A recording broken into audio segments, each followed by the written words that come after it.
పెసరపప్పు tomato curry వండుకోవడానికి కావాల్సిన పదార్థాలు: 2 పావుల నూనె, ఆవాలు, జీలకర్ర, పొట్టు తీయకుండా దంచి పెట్టుకున్న వెల్లుల్లి కచ్చపచ్చగా దంచి పెట్టుకోవాలి, కరివేపాకు రెమ్మలు, కప్పు పెసరపప్పు, ఉప్పు, కారం, పసుపు, ఒక పెద్ద సైజు ఆనియన్, 6 పచ్చిమిర్చి, 8 టమాటోలు, కొంచెం కొత్తిమీర.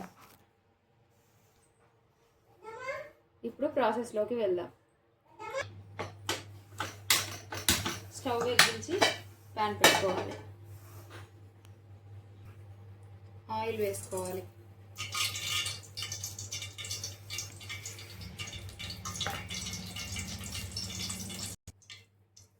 ఆయిల్ హీట్ అయ్యాక ఆవాలు, జీలకర్ర,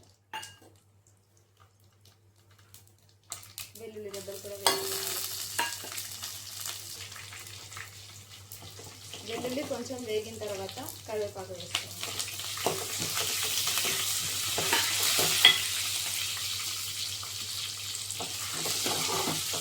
ఇందులోనే ఆనియన్స్, పచ్చిమిర్చి కూడా వేసుకోవాలి. వేసి బాగా కలుపుకోవాలి. కొంచెం ఫ్రై కానిద్దాం.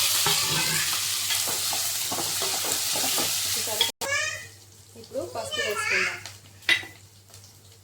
పసుపు వేసి కలిపి ఇందులోనే పెసరపప్పు కూడా వేసుకోవాలి.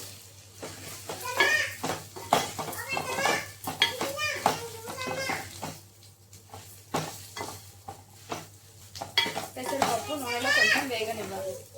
మూత పెట్టి కొంచెం ఒక 5 నిమిషాలు వేగనిద్దాం. పెసరపప్పు వేగిపోయింది. ఇప్పుడు టమాటో, కొత్తిమీర వేసుకుందాం.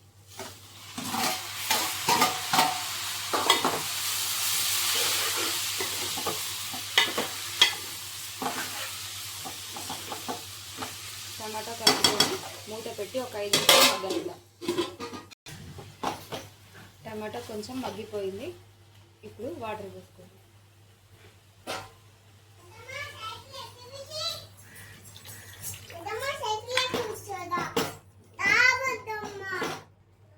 వాటర్ వేసుకున్న తర్వాత కొంచెం కారం కూడా వేసుకున్నాం. 1 స్పూన్ వేసుకున్నాం. బాగా కలుపుకొని మూత పెట్టి మీడియం ఫ్లేమ్లో ఒక 20 మినిట్స్ ఉడకండి. పప్పు ఉడికిందేమో మూత తీసి చూద్దాం.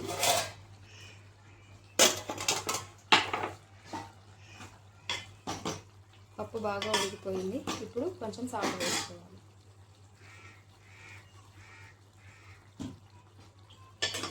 ముందే సాల్ట్ వేస్తే పప్పు ఉడకదు, అందుకే లాస్ట్లో వేస్తుంది. బాగా కలిపి ఒకసారి మూత పెట్టుకొని ఇంకో 5 నిమిషాలు మగ్గనిద్దాం.